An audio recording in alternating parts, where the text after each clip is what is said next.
Wife won't turn off floodlights. Neighbor gets sneaky revenge.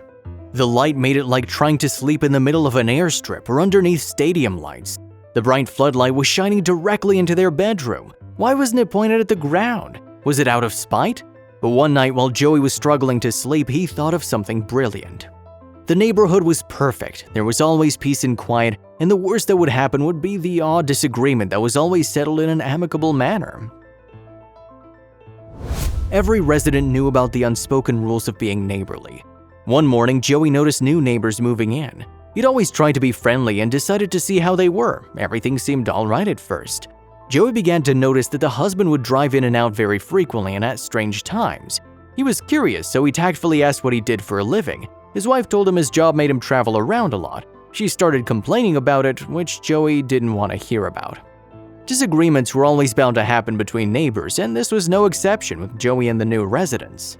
Also, if you have not done so already, please subscribe to our channel and click that notification bell to get inspired by these real-life stories every day. Now, back to the story. Joey sat down and accepted the mocha hazelnut coffee she'd offered him. He felt it slowly losing its warmth as he listened to her. Soon, though, he noticed something alarming, a behavior pattern that would cause some complications for him. The neighbor's wife was nervous about being alone. Joey could understand being left alone in the house might do that to someone, although he tried to reassure that as neighbors they were right across the street, this didn't help in the slightest. She didn't feel safe even with her new security system she'd installed. She'd even jump at thunderstorms. This meant that she went overboard and had a huge floodlight installed above their garage. Their new light was brighter than anything Joey'd ever seen. What made it much worse than that was that for some reason it was pointed directly at their bedroom window. Why wasn't it pointed at the driveway? He understood what he had to do. He asked them very politely if they could lower it towards the pavement. What Joey didn't expect to hear was a harsh no. Joey made his way back to the house, not believing how curt they were. Joey couldn't bear the light, so he suggested they get a timer. He even told them that he'd pay for it. The couple gave him some reason about why that would be a bad idea. They even tried using thicker curtains. These did little to the small sun directed at their window. Maybe we could break them or shoot out the bulbs with a BB gun, he suggested to his wife when he was at his wit's end. Don't even think about it, she warned him, looking over her newspaper. What about blackout curtains, he asked. She proceeded to complain that she had already wasted her money on curtains once for this. She didn't want to compromise for the neighbors when they could just point the stupid light down for them. Then Joey had his own idea. Joey stayed up late after his family had gone to sleep. He passed the time by watching TV. He had to make sure the woman would be sleeping. He could see the glow of the spotlight shining through his house. He smiled as he thought about his plan. When it got to around 3 a.m., he put on a jacket, opened his front door, and walked towards the annoying glow. He walked straight up to the obnoxious light and reached out a hand. With a few simple twists, the spotlight was off. He walked back to his house and fell into bed. He proceeded to have the best sleep he had since the light was installed. What Joey didn't expect was for this plan to work soundly.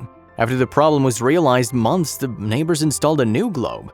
Joey decided to try his luck again and just unscrewed it once more. How did it go unnoticed? Well, the security measure didn't actually reach the woman's bedroom, so the couple had no idea when the driveway was dark. Any other light was a normal one and therefore bothered no one. Joey was working in his yard one day when the husband came over. "Are you having trouble with your lights?" he asked. Joey held back a smile and said, "Yeah, my outdoor ones. Had a problem with them for years." Any idea why? Joey went on to theorize that the vibrations from the street were blame and loosened the twist. The husband agreed. It was a final solution that served everyone well. The woman still had her other security lights and Joey's family could have a normal night. Granted, it might have been childish and petty, but at least it kept the neighborhood at peace. It also avoided any harsh litigation. Bright lights might seem like nothing to complain about, but it's important to know the guidelines of your community and district. It's not an across-the-board law, but there are places that have light nuisance bylaws. Imagine someone blasting music early in the morning. That's considered a noise complaint. You can run into real problems. It won't be anything major, but there could be the chance of a civil suit. It could be said that Joey's solution was better than upping the aggressive ante in his dispute or wasting time arguing who was right or wrong. And thankfully, of course, he didn't bring out the BB gun. If you like the video, please give it a thumbs up and consider sharing it with someone who may find it interesting too. Thanks again, and we'll see you in the next one.